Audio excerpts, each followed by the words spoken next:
পাঞ্জাব কিংসকে তাদের হোম গ্রাউন্ডে 7 উইকেটে ইজিলি হারিয়ে দিল আরসিবি।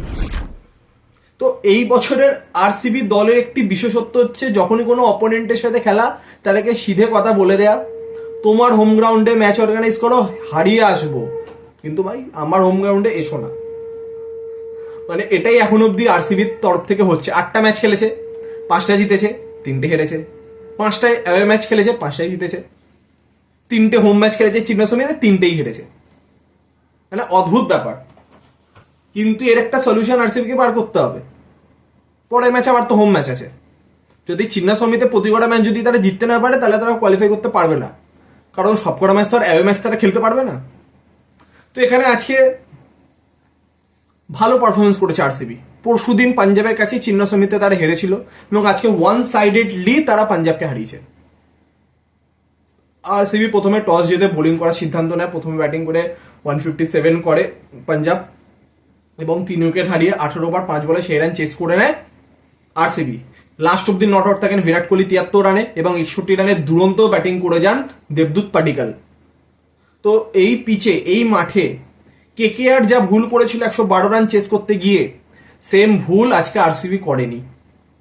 একজনকে দরকার ছিল যে লাস্ট অব্দি থাকবে, কারণ প্রথমে ফিল সল্ট আউট হয়ে গেছিল। সেইখানে পুরো দায়িত্বটাই নিজের কাঁধে তুলে নেন বিরাট কোহলি, নিজে লাস্ট অব্দি থাকেন। অনেকে বলবে স্ট্রাইক রেট তো অনেক কম ছিল, 135।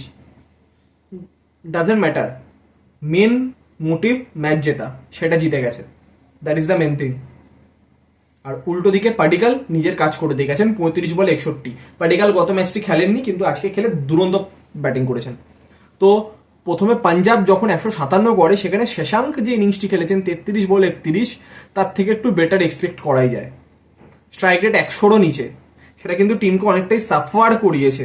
এছাড়া পাঞ্জাবের ব্যাটিং যদি দেখেন, Arya 22, Prabhsimran 33, Shreyas Iyer 6, Inglis 29, Wadhera 5, Shashank 31, Stoinis 1, Marco Jansen 25 এবং 2টি করে উইকেট নেন সুয়েশ এবং কুনাল পান্ডে 1টি উইকেট নেন শেফার্ড।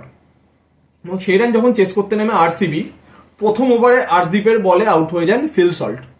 তো সেইখানে দরকার ছিল একটি পার্টনারশিপ। ইনিশিয়াল কাজ হচ্ছে পার্টনারশিপ বিল্ড করা, যাতে আর একটা উইকেট না যায়, তাহলে কিন্তু পাঞ্জাব ম্যাচে চলে আসবে এবং প্রেশার বিল্ড হবে।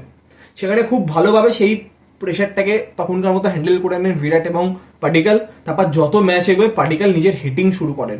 35 বলে 61 দুরন্ত ইনিংস খেলে তিনি হারপ্রীত ব্রার বলে আউট হয়ে যান।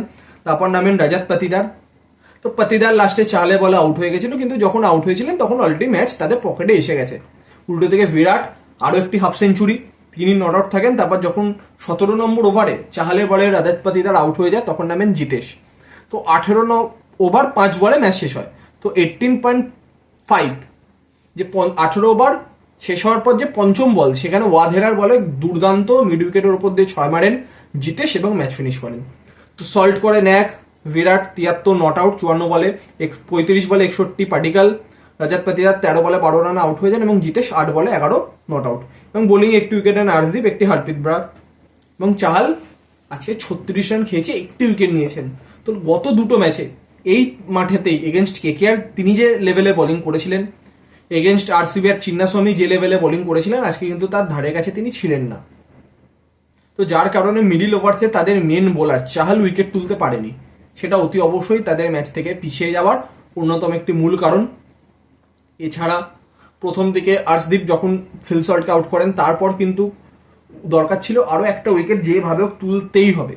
সেখানে উইকেট যদি না পড়ে, যদি পার্টনারশিপ বিল্ড হয়ে যায়, তাহলে বিরাট থাকলে ম্যাচ বার করে দেবে।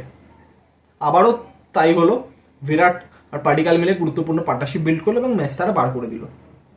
তো আরসিবি দল অতি অবশ্যই এই ম্যাচ জেতার পর তাদের কনফিডেন্স আরও বাড়বে, কিন্তু নেক্সট ম্যাচ আবার হোম ম্যাচ।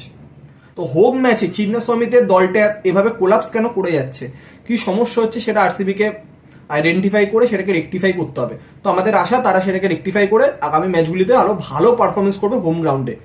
এবং পাঞ্জাব কত ম্যাচ ব্যাঙ্গালোরের মাঠে দুরন্ত জয় পেল তারা, কিন্তু আজকে তারা ভালো পারফরমেন্স করতে পারেনি, হেরে গেছে, সোজা কথা, ফ্যাক্ট যেটা।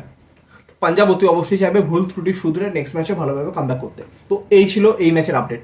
তো নেক্সট ম্যাচ যেটা আছে আইপিএল এর দুটো সব থেকে সফল টিম সিএসকে এমআই, যাদের দখলে রয়েছে 10টা আইপিএল ট্রফি, তাদের মধ্যেকার match, Chennai Super Kings versus Mumbai Indians and at Wankhede.